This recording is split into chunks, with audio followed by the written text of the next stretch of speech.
So I started working with Julien Durix with my foundation. I started with my foundation. He was making some art for my foundation dinners, and so built a good relationship. And so then I wanted to do something in the NFT world, but something where I can give back. So I start working right now on a personal project that can really affect and change athletes' life because some athletes don't have the enough resources, to be successful. And so that's what I want to do now. I'm animated about giving back to my country through my academy or through my foundation. And I want to try to use the NFT world the same way, And so I'm working on a big project right now that can have an influence on the sports world. So you can go to, I can't really announce stuff right now, you'll see on my Discord, Tony Parker Project, and on my Twitter pretty soon some big announcements. That's great. I mean, I love the fact that you're using Web3 technology to give back to communities in different ways. Charity is a big one for us. We have Binance Charity, and kind of charity through blockchain technology is perfect, really, because you have the transparency of the blockchain. Exactly, and I'm all about that. That's where I like to invest. In stuff where it's transparent. And if you look at all my investments, I'm trying to focus on that. How can I have an impact on our society? How can I have an impact on the youth? And so that's why on the NFT world, when I looked at it, I had the same thinking. And so transparency is very important.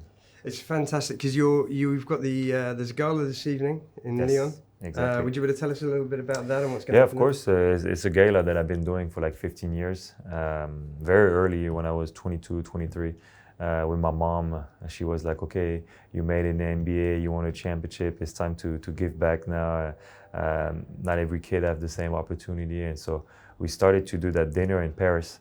The first one was in Paris and gather like 250 people. And it was not very common in France to do charity dinners like that, and you try to raise money.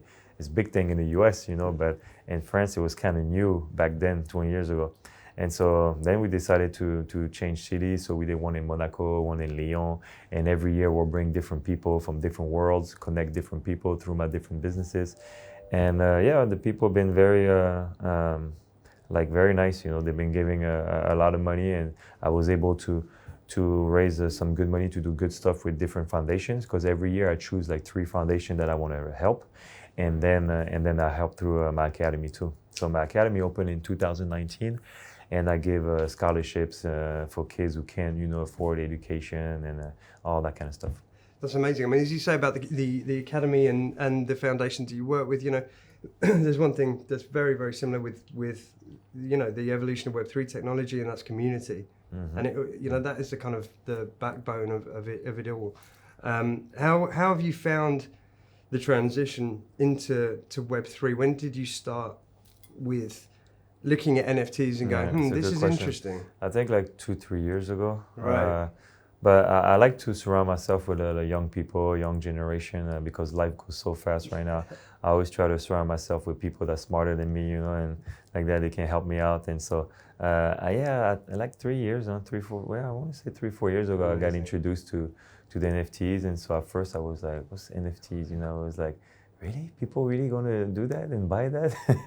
I was like kind of amazed. I think like everybody, when you see the way that it exploded and now it exploded so much that you have to be careful, because there's so many celebrities, so many people doing different stuff. Me, I don't really care about all that. I just want to use it to make sure that I can do good with it. Everybody can do whatever they want. I'm not judging anybody, but the way I want to use it and the way I want to do it is to give back. It's beautiful. How did you and Julien cross paths? Common friends. Right. I was looking for some art, and I was like, I'm a big fan of art. I just like it, and then charity dinners. People really always enjoy art. Yes. And so one of my friends introduced me to Julien, and it fit, and I liked what he did, liked his work, and so that's why on my personal project on the NFT, he's going to be in charge of the creativity of the project of all the NFTs. Fantastic. When's that project? Really? It's you coming can't soon. say yet. Coming soon. Can't say it. Coming on my Discord soon. I know you're busy. I know you've got a fireside coming up. So I'll leave you this question. What excites you most about the possibilities of Web3? That it has no limit. I think it's limitless, and that's what is exciting about. You can do everything and like more, like you can do whatever, and that's what I like about it. It's got no limit. Beautiful. Listen, thank you so much for your thanks time, for having me. Tony. Thank you. It's been a pleasure. Thank you. Thank you. Thank you.